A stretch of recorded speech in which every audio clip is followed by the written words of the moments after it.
Je suis particulièrement heureux de procéder aujourd'hui à Casablanca à l'ouverture de la table ronde des investisseurs pour le financement du plan national de développement 2024-2028 de la République centrafricaine. À Casablanca, le professeur Faustin Archange Touadéra, architecte du PND 2024-2028, lance officiellement la table ronde de financement du plan en présence d'investisseurs du monde entier. En effet, ce 14 septembre 2025, l'hôtel Hayat de Casablanca au Maroc a accueilli plusieurs centaines de personnalités politiques de Centrafrique et du Maroc, des diplomates et des bailleurs de fonds du monde entier pour l'ouverture de la très attendue table ronde des investisseurs du plan national de développement PND 2024-2028.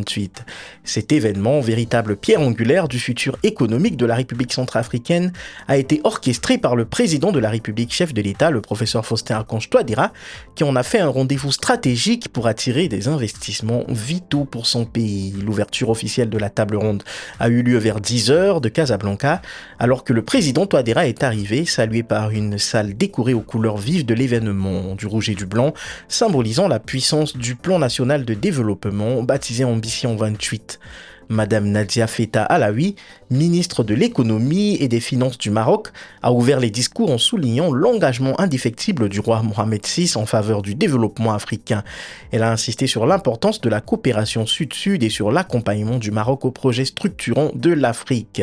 Les représentants d'organisations internationales comme la Banque arabe pour le développement économique en Afrique, la Commission de l'Union européenne, le Fonds monétaire international, mais également le groupe de la Banque africaine de développement et le système des Nations unies ont pris la parole pour réaffirmer leur soutien au Centrafrique et leur engagement envers le PND.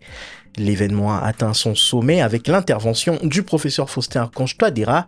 D'une voix ferme et visionnaire, il a exprimé sa profonde gratitude envers le roi du Maroc et le peuple marocain pour leur hospitalité chaleureuse, symbole de l'amitié entre les deux nations. Il a ensuite salué la présence de nombreux partenaires internationaux, malgré les défis logistiques et les emplois du temps chargés des participants.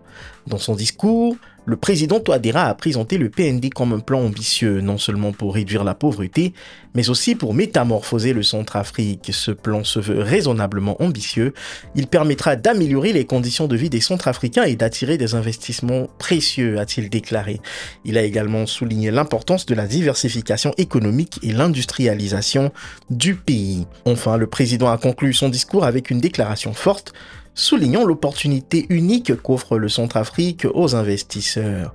Investir en Centrafrique, c'est entrer tôt sur un marché riche et vierge et contribuer à l'industrialisation d'un pays aux portes ouvertes pour un partenariat gagnant-gagnant. Ces paroles ont résonné comme un appel à l'action pour les bailleurs de fonds présents, marquant le début d'un partenariat stratégique pour l'avenir du Centrafrique. En marge de la cérémonie, le professeur Richard Filakota, ministre de l'économie, du plan et de la coopération internationale en Centrafrique, mais également un des maîtres d'œuvre du plan national de développement, a répondu aux questions des journalistes marocains venus en masse sur l'importance que revêt cette table ronde. C'est d'une importance très capitale cette table ronde parce que pour la République centrafricaine, c'est une première d'organiser un tel événement et surtout ici au Maroc et à Casablanca qui est une capitale, une ville de business. Et donc notre pays est très fier de collaborer avec le Royaume du Maroc pour mobiliser des investisseurs autour donc du plan national de développement de la République centrafricaine. Et vous le savez, nous espérons pouvoir mobiliser autour de 12,5 milliards de dollars pour financer des projets de développement en République centrafricaine. L'ouverture de la grande table ronde étant officiellement prononcée, la place est maintenant laissée aux différents panels, mais également aux sessions de networking qui définiront l'avenir économique de la République centrafricaine.